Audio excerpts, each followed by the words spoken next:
Hola a todos, bienvenidos a La Rola Nostra. Hoy traigo 5 historias que les voy a contar que tienen de todo. Un beso robado que cambió la vida de alguien, una rola que levantó a alguien cuando todo se venía abajo, una despedida peluda que todavía duele, un amor que empezó con un coche viejo y estática en el estéreo, y una mamá que siempre supo cuando algo andaba mal, sin que dijeras una palabra. Y antes de arrancar, quiero compartirles algo que dijo Cerati que la verdad acá nos hace todo el sentido del mundo. Él decía, cuando alguien te regala música o te dice, oye, escucha este álbum, escucha esta canción, es un acto de amor absoluto, porque quiere que sientas lo que él o ella sintió cuando escuchó eso. Entonces, mis queridos amigos, valoremos cuando alguien nos regala música, porque siempre hay sentimientos detrás de cada recomendación. Y eso es lo lindo, puedes toparte con cualquier tipo de música, pero siempre nos va a hacer sentir algo. Y sí, en este episodio vas a escuchar historias que vienen con esa rola especial que alguien quiere compartir, porque en el fondo todos queremos eso, que alguien más sienta lo que nosotros sentimos, pero claro, de forma positiva. Así que ponte cómodo, súbele al volumen, porque capaz y en una de esas te conecta con tu próxima canción. Bienvenidos a La Rola Nostra. Esta primera canción nos la comparte Omar Aranda, mi queridísimo viejito, un saludo hasta donde estés. Y dice, ¿qué onda viejito? ¿Cómo estás? ¿Cómo va todo? Pues mira, sí te voy a compartir una historia muy linda y muy romántica, pero me da pena. Nada más porque te quiero mucho. Muchas gracias Omar, yo también te quiero mucho. Cuando conocí a mi esposa, bueno, en ese momento mi novia, teníamos apenas 19 años. Estábamos en la misma universidad estudiando diseño gráfico. Para contextualizarte, la canción que me recuerda todo esto es Inspiración de Ben Ibar. Sé que está súper melosa, muy de telenovela, pero pues así sucedió, ¿qué te digo? En ese momento había salido la película Inspiración con Arad de la Torre y Bárbara Mori. A mí me encantaba esa peli, aunque pero a mí me gustaba mucho. Un día caminando por la universidad vi pasar a Ale por primera vez. Yo traía puestos mis audífonos, eran de cable, claro, en ese entonces no había tecnología como ahorita ya puro inalámbrico. Hasta los de cable son raros, ¿no? Bueno, entonces estaba sonando esta canción. Me acuerdo que traía mi celular chocolate de LG, no sé si se acuerdan. Ese que tenía la pantalla touch y que era de los primeros que salieron con ese estilo. Yo venía muy en mi mundo, pero cuando la vi fue un flechazo directo. Ella traía una sudadera gris con letras rosas, el pelo rojo y unos jeans. Me encantó, pero no tenía idea de cómo se llamaba. Solo me acuerdo que pensé, ¿quién es? Tiempo después me atrasé un cuatrimestre en una materia, así que terminé en una clase de video con otro grupo. Ahí fue donde la volví a ver. El profesor nos dividió en 2 equipos porque no éramos tantos en el salón y casualmente me tocó con Ale. Yo no le hablaba a nadie, no por pesado ni porque fuera un payaso, porque no conocía a nadie simplemente. Ellos ya tenían su grupo de amigos y yo era como que el chico nuevo. Cuando escuché que en mi equipo estaba Alejandra, supe que era ella. Me emocioné, pero me hice el tranquilo, no quería parecer lanzado ni intenso. Además, varios del grupo también le tiraban la onda y yo pensaba, va a estar complicado este asunto. En esa clase, el profe dijo que teníamos que hacer un cortometraje. Ale se ofreció para grabar en su casa. Nadie dijo que no, así que acordamos vernos allá. Yo llegué en metro, me acuerdo perfecto que tomé la línea 3, bajé, caminé y llegué algo nervioso. El primer día no platicamos mucho. Recuerdo que en este equipo estaba una amiga que se llama Diana, que era bastante efusiva, muy gritona, pero muy buena onda. También muy directa. Saludos Diana. Me acuerdo que le dije, oye, ¿cómo ves? Es que me gusta Ale. Y ella también se emocionó por mí. Claro, con sus palabras y con sus expresiones muy a su estilo, pero pues ya tenía esa confirmación. Ese primer día no platicamos mucho, solo un hola por aquí, por allá, algo muy casual. En un momento sus papás muy amables se dieron cuenta de que no habíamos comido y le dijeron a Ale, oye, invítales algo de comer, vayan por bolillos o por algo para preparar. Pero nadie quiso acompañarla a la tienda. Y mi amiga Diana dijo, el Omar te quiere acompañar, güey. Yo me moría de pena, pero le dije muy calmado, claro que sí, yo te acompaño, es más, yo invito el pan.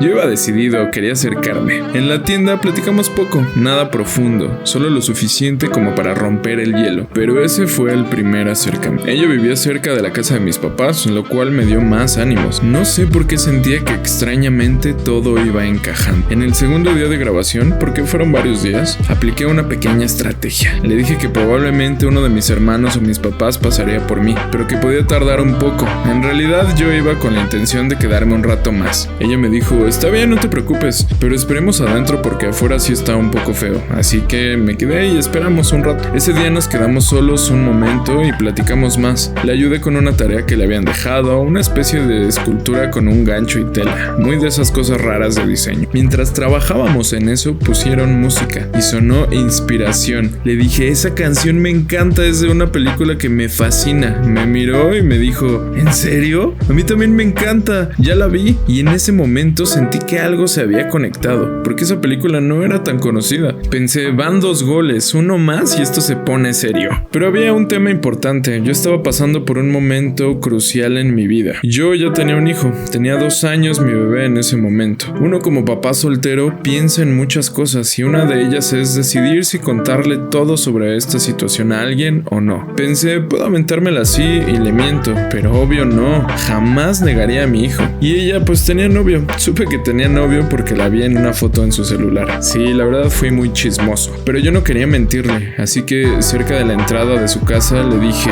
oye, quiero ser muy sincero contigo, me gustas mucho, eres una mujer increíble, me gustan nuestras pláticas y pasar tiempo contigo. Sé que tienes novio, pero en algún momento me gustaría saber si hay una oportunidad. Y también quiero serte muy sincero, tengo 18 años, pero ya tengo un hijo, y si se va a dar algo contigo en un futuro me gustaría que se diera con la verdad. Ella se quedó callada, fría, y hubo un silencio largo y pues no tan incómodo como yo imaginaba que iba a ser. Solo se notaba que estaba procesando lo que le acababa de decir. No podía guardarme lo que sentía, era una atracción de esas que se viven una vez en la vida. De verdad me gustaba muchísimo y pensé, este es el momento, porque durante esos días que convivimos me fui enamorando más y más, porque es súper inteligente, está preparada para todo, es muy amable y muy educada. Ella hablaba y yo me quedaba hipnotizado. Estaba muy enamorado de ella. Bueno, todavía. Pero mientras todo ese momento pasaba, seguía la misma canción de fondo. Entonces yo muy románticamente aproveché el momento y sí,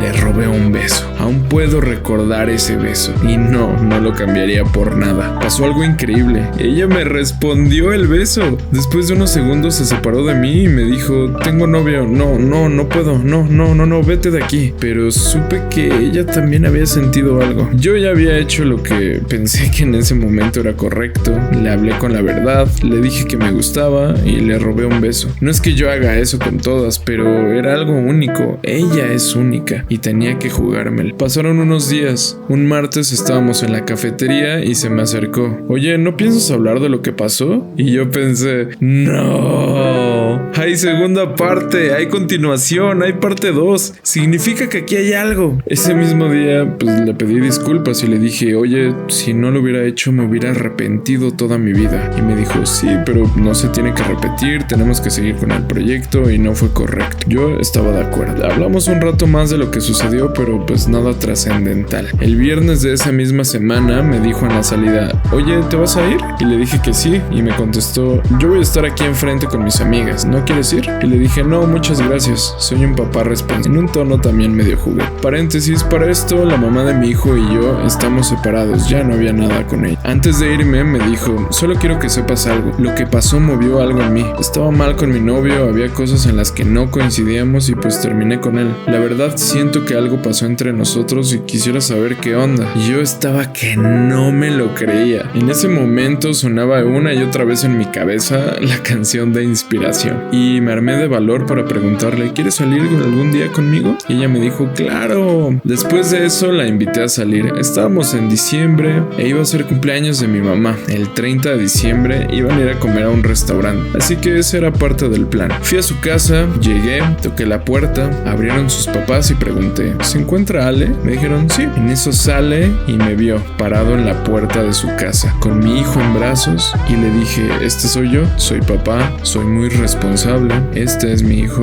te lo presento y me gustaría salir contigo así, con todo lo que implica. Se sacó de onda obviamente, pero aceptó. Fuimos al McDonald's y pasamos ahí un rato. Después le dije, oye, te quiero invitar a comer a otro lado. Y me dijo, ¿a dónde? ¿Te gustan los mariscos? Sí. Ah, pues vamos. Fuimos a ver a mis papás que estaban comiendo mariscos en un restaurante cercano celebrándole el cumpleaños a mi mamá. Cuando llegamos me dijo, esta es nuestra primera primera cita? ¿En serio? Y le respondí, sí, obvio, es que yo voy en serio contigo. Llegamos, saludó a mis papás y me preguntaron, mucho gusto, ¿ella quién es? Y yo respondí, es mi novia, pero todavía no lo sabe, y me empecé a reír. Ella volteó súper enojada y obvio le dije que era broma y todo bien. En algún momento me dijo, oye, ¿me acompañas al baño?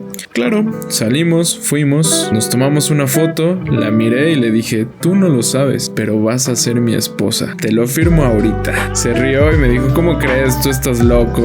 Pero yo lo sentía muy claro. Terminó ese día, todo bien. Después le pedí que fuera mi novia un par de veces y me dijo que no, que necesitaba tiempo por todo lo que había pasado y el proceso que estaba viviendo. Pero yo, tienes que saber que soy un terco. Le decía, no te niegues a algo que sentimos los dos, esto ya está escrito. Y sí, es algo que sentíamos los dos. Y ella pues se reía, pero sabía que era cierto. Se lo proponía cada rato, siempre le preguntaba si quería ser mi novia. Y hasta se volvió una especie de juego que se lo preguntara a cada rato, así, cada 5 minutos. Pero ¿qué crees? Sí, un día aceptó. Fuimos novios por casi 8 años y hoy es mi esposa. Es la mujer de mi vida. La amo con todo mi corazón, no te puedes imaginar de verdad. Me convirtió en papá de nuevo recientemente. Cuida a mi hijo mayor como si fuera el suyo y por supuesto seguimos llevándonos como desde el principio. Ambos hemos crecido mucho, hemos afrontado un montón de cosas y situaciones y siempre hemos estado uno a uno apoyándonos, uno junto al otro, siempre afrontando cualquier obstáculo que se nos presente. Eso es algo bastante lindo que no cambiaría por nada. La canción de inspiración quedó marcada en nuestra historia. Años después vimos la película juntos, aunque ya los dos la habíamos visto por separado, pero esta vez fue distinto, fue nuestra película, nuestra canción. Y así fue, hermano. Esta es la historia más importante que tengo, la historia de Ale y Omar. Porque sí, me he enamorado más de una vez, he tenido tropiezos, dudas, momentos duros, errores y aciertos, pero con ella fue distinto. Fue como si la vida me hubiera dicho,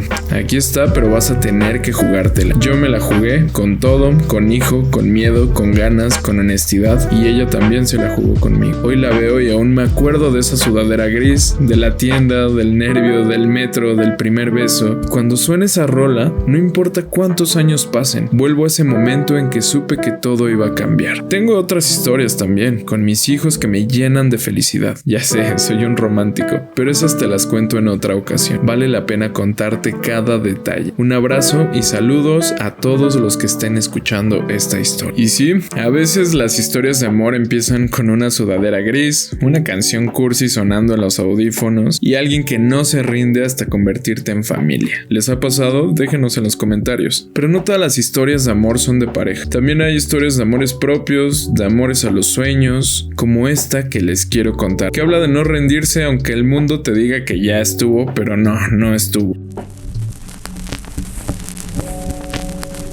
Esta es la historia de Carlos. La primera vez que fallé en el examen de la UNAM, pensé, bueno, no pasa nada, es normal. La segunda vez que fallé en el examen de la UNAM, dije, tal vez no estoy hecho para esto. La tercera vez que fallé en el examen de la UNAM, de verdad me rompió. Salí del plantel donde hice el examen, iba caminando despacio, viendo los puestos de gorditas, los niños jugando en los jardines, los papás de otros aspirantes esperando afuera. Todo seguía su curso, como si a nadie le importara que mi sueño se estuviera desmoronando. Me subí al metro Universidad, entré al vagón, miré un asiento verde vacío y me senté. Me puse los audífonos solo para no pensar en lo que acababa de pasar, porque si bien apenas había sido el examen y todavía no nos daban los resultados, sabía que no iba a llegar o no iba a alcanzar lo que yo quería. No sé, es algo que simplemente sientes. Tal vez sea el ego herido, tal vez sea la baja autoestima de haberlo intentado ya tantas veces, pero ese día solo quería desconectarme. Entonces, como si fuera una señal, empezó a sonar en mi playlist aleatoria esa canción que ya conocía pero que nunca había escuchado así. No me doy por vencido, de Luis Fonsi. Y no sé qué pasó, tal vez fue el cansancio o el orgullo herido o ese pedazo de letra que dice, no me canso, no me rindo, no me doy por vencido. Pero algo sucedió, me rompí. Así mismo, frente a desconocidos, con la cara escondida entre las manos. Lloré de la frustración, de rabia, de sentirme invisible invisible en una ciudad tan grande que parece que ni nota cuando alguien se rinde. Cuando llegué a mi casa en Iztapalapa, me miré en el espejo y vi las ojeras que tenía. Esa mirada triste, pero también una pregunta quemándome en el pecho. ¿De verdad vas a dejar que esto te defina? Esa noche en silencio, mientras mi familia dormía, me senté con todos mis libros, mis guías de estudio, mis hojas arrugadas de tantos intentos fallidos, y me prometí que no era el mundo el que iba a definir o el que me iba a dar permiso de seguir. Era yo mismo. Estudié un año más y hasta parece irónico que cuando terminé de hacer mi examen llegué a estudiar para el próximo, pero así lo hice. Luché un año más. La cuarta vez que presenté mi examen para la UNAM me quedé. Cuando vi mi nombre en la lista no grité ni salté ni rompí en lágrimas. Solo cerré los ojos y pensé, lo logré, porque no me di por vencido. Hoy estudio medicina en la UNAM. Cada vez que la vida se me pone pesada, cada vez que el miedo me susurra que no puedo, pongo esa canción y me acuerdo que a veces los sueños tardan, porque sí, eso sucede, que a veces hay que perderse, romperse, llorar en un vagón vacío para después encontrarse donde siempre soñaste estar. Llorar en el metro con una rola de fondo es algo que la verdad muchos hemos vivido, aunque no todos lo cuenten. Pero ahora vamos con otro tipo de amor, uno que tiene 4 patas, ojos color miel y una historia que se queda para siempre. Esta es la historia de un querido amigo, Emanuel Insunza. Para entender esta historia hay que irnos atrás en el tiempo, muy atrás. Tenía 9 años y un 30 de abril sonó la puerta de la casa. Era uno de mis tíos que estaba cargando algo entre sus manos. Era una cachorrita, una perrita de menos de 400 gramos. Mi tío nos contó que su mamá acababa de morir y que tenía 10 días de nacida, que era difícil que sobreviviera. Preguntó si nos la queríamos quedar. La puso en el suelo y como podía se arrastraba como buscando a su mamá o algo de protección. Mi mamá estaba a punto de decir que no, pero la vi. Fue amor a primera vista. Seguro a muchos de ustedes les ha pasado. Corrí hacia el pasillo a verla de cerca y ella era muy pequeña, esponjosa, con los ojos semicerrados y la boca abierta, esperando comer algo. Lloraba y mi reacción fue instantánea. Fui por una canasta donde mi mamá ponía toda la colección de cassettes. Les dije que teníamos que irnos muy atrás en el tiempo. Algunos ya ni saben que es un cassette, pero bueno. Volteé la canasta dejando caer todos los cassettes al suelo. Luego fui a mi cuarto por una almohada, la puse en la canasta y le dije a mi mamá, ten, aquí está su cama. Mi mamá no me pudo decir que no. Y así fue como Tabata llegó a mi vida. ¿De dónde salió el nombre? Hicimos una dinámica en la familia. Cada quien escribió el nombre que quería en un papel y lo metimos en una cajita. Saqué el nombre que mi papá había escrito, Tabata. Como no salió el que habíamos puesto mi hermana o yo, pedimos una segunda oportunidad. Metí la mano y de nuevo salió Tabata. Creo que el nombre estaba destinado y así fue como empezó la aventura. Ya teníamos un perro, ya tenía nombre, ahora faltaba hacer que sobreviviera. Como tenía 10 días de nacida, había que darle de comer cada 2 o 3 horas. Como imaginarán, eso también incluye la madrugada. Fueron noches difíciles, especialmente para mis papás, pues teniendo 2 hijos, ahora se sumaba una responsabilidad adicional. Mis papás pensaban que Tabata no iba a lograrlo. Era muy pequeña y estaba lejos de su mamá y sus hermanos. Aún así, lo logró y se convirtió en mi compañera de vida. Creció como un perro bastante fuerte, de un color café y ojos color miel que te derretían con ternura cuando pedía comida. Su comida favorita era el chocolate. Y sí, sé que los millennials y centennials van a pegar el grito en el cielo, pero yo les avisé que teníamos que irnos muy atrás en el tiempo. En esos tiempos donde, dicen los viejos, nos curtíamos en terracería, tomábamos agua de la llave, vivíamos con las rodillas peladas y los mocos secos. Además, creo que como a Tabata nadie le dijo que los chocolates le hacían daño, nunca le pasó nada. Le encantaba ver llover y se sentaba en la banqueta con mi papá a ver cómo caía el agua y cómo los truenos hacían temblar a los más cobardes. Pero ella tranquila, siempre lista para el siguiente paso. Solo le tenía pavor a una cosa, la hora del baño. Era bastante complicado convencerla,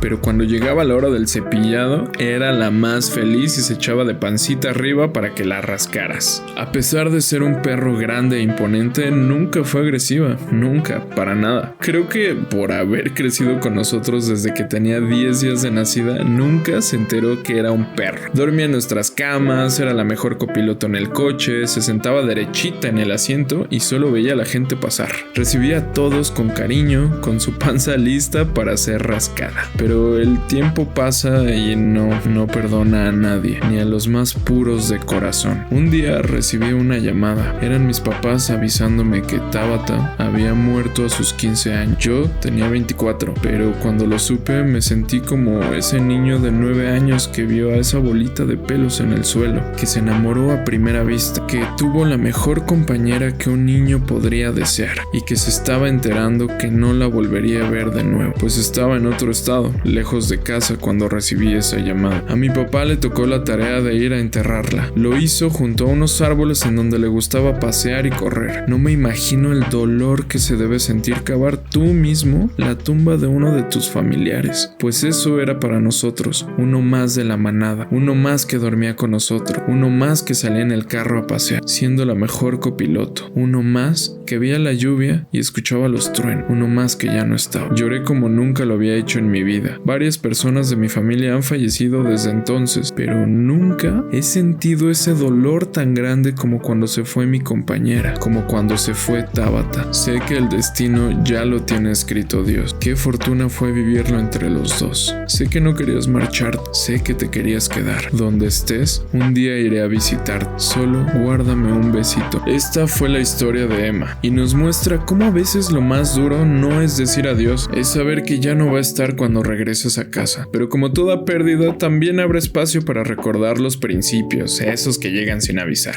En coches viejos, con estéreos medio jodidos y una canción que lo cambia todo, así como nuestra siguiente historia. Esta es la historia de Fernanda. Tenía 18 años cuando entré a la universidad, a la FES Acatlán. Era ese momento raro de la vida donde quieres verte más grande de lo que eres, pero todavía cargas toppers en la mochila que tu mamá te empacó. Mi mundo olía a libros nuevos, fotocopias ahí medio húmedas, medio borrosas y café barato de los pasillos. Sí, porque ahí también venden bastante cosas para quienes no conozcan la FES. En uno de esos pasillos fue donde lo vi, Emilio. No era de los tipos que llaman la atención de inmediato. Su sudadera enorme, sus Converse destrozados y su mochila arrastrando papeles eran casi invisibles en medio del bullicio. Pero para mí, no sé cómo explicarlo. Había algo en su forma de caminar, o en su sonrisa, o en su pelo, o en su mirada, que me atrapaba. No nos hablamos, solo nos cruzamos. En la cafetería, en los salones, en las filas eternas de las impresiones y de vez en cuando en el pasto. Miradas torpes, sonrisas medio tímidas, de esas que no se atreven a quedarse más de 2 segundos y te volteas porque te da pena o no sé. Hasta que un viernes, saliendo tarde de clases, lo vi pasando junto a su coche. Sí, era de los privilegiados que iban a la FES en coche. Él tenía un Tsuru viejito, de esos que vibra por completo cuando arranca. Con el cofre medio abollado, pues ya tenía sus heridas de guerra. Estaba sentado, con la puerta abierta, un pie afuera y tratando de conectar algo al estéreo. Tenía un cable como que tenía un falso y no se terminaba de escuchar bien la canción que quería poner. Yo lo vi como una oportunidad. Me acerqué sin pensarlo mucho. Él me vio, hubo un momento ahí medio incómodo, de esos donde no sabes si seguir caminando o inventar una excusa para detenerte. Entonces soltó una risa nerviosa y dijo: ¿también odias esperar al camión como yo? No me reí, solo no supe qué contestar. Seguramente fue un momento raro porque me vio ahí parada como estatua. Él, como si fuera lo más natural del mundo, se levantó, le dio la vuelta a su coche y abrió la puerta del copiloto. Después de eso me dijo: si quieres te saco a la avenida o te llevo al Peri. Claro, si no te da miedo que este coche se desarme en el camino. Hubo un par de segundos en los que mi cabeza hizo todo tipo de advertencias posibles, pero luego sonó algo. En el estéreo empezó a sonar Te vi venir de Sin Bandera. Me dio mucha risa porque, güey, eso nunca pasa. No sé si fue la canción, su sonrisa o el simple hecho de querer vivir algo nuevo, pero yo dije: órale va, y me subí. No hablamos mucho en el camino, solo escuchábamos música mientras disfrutábamos del atardecer. Por ahí hay muchos árboles y plantitas y se ve bastante lindo. Yo viendo por la ventana, él tarareando bajito sin atreverse a mirarme de frente. Bueno, y también porque estaba manejando. No fue un beso, no fue un me gustas, pero fue algo más sutil, más bonito diría yo. Esa sensación de saber que a veces una historia empieza sin que nadie tenga tenga que anunciar. ¿Les ha pasado? Con los meses, Emilio y yo nos volvimos amigos, luego algo más y luego nos volvimos todo. Hoy cada vez que escucho Te vi venir, vuelvo a ese asiento del copiloto. Vuelvo a ser esa versión de mí que todavía se emociona con una canción, una mirada tímida y la certeza de que algo grande podría empezar en el momento más inesperado. Saludos a todos los compañeros y excompañeros de la FES. Esta fue la historia de Fer. Y coincido, la verdad, no todas las historias de amor empiezan con un beso. A veces solo basta una mirada tímida, una canción sonando bajito y esa sensación extraña en la que sabes que algo va a pasar, en la que sabes que tu vida está a punto de cambiar cañón, pero no sabes por qué. Esta siguiente historia también nos habla de un amor profundo. Esta siguiente historia es de Sergio. Desde que tengo memoria, mi mamá fue el lugar seguro al que siempre podía volver. No importa si el mundo afuera era una tormenta, si los amigos fallaban o si el miedo se sentaba a cenar conmigo, si el corazón se me rompía en 1000 pedazos o lo que fuera. Mi mamá siempre estaba ahí. No con grandes discursos, no con soluciones mágicas, sino con algo mucho más poderoso. Escucharme sin prisa, sin juicio, sin interrupciones.